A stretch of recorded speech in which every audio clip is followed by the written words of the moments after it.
नमस्कार. आपण पाहत आहात सहारा समाचार. सध्याच्या घडीची सर्वात मोठी ब्रेकिंग न्यूज आपण सहारा समाचारच्या माध्यमातून पाहत आहात.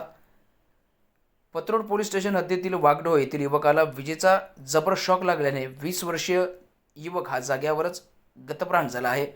सविस्तर वृत्त असे आहे की वागडो येथील युवक आनंद श्रीराम राजने वय 20 वर्ष.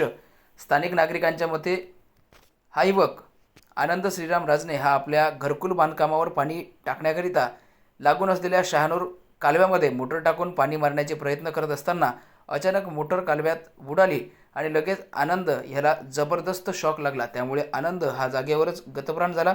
त्यानंतर नातेवाईकांनी पत्रोट येथील आरोग्य केंद्र येथे उपचारासाठी आणले असता त्या युवकाला डॉक्टरांनी मृत घोषित केले व युवक गावातील वरिष्ठ पदाधिकाऱ्यांच्या सांगण्यावरून मृत बॉडी ही वागढ येथे घरी नेण्यात आली.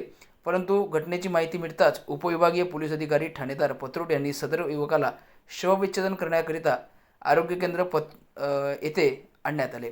त्यामुळे आरोग्य केंद्रासमोर पोलीस प्रशासन, गावातील नागरिक मोठ्या प्रमाणात जमा उपस्थित होता. दुसरीकडे मृतकाच्या आईने काही काळ गोंधळ हा घातला. या विजेचा शॉक अपघातात युवकाच्या व सविस्तर घटनाक्रमामुळे शंका निर्माण झाली आहे असल्याची चर्चा सध्या गावखेड्यात सुरू आहे. सदर युवकाला पोस्टमॉर्टम करण्याकरिता उपजिल्हा रुग्णालय येथे हलविण्यात आले आहे.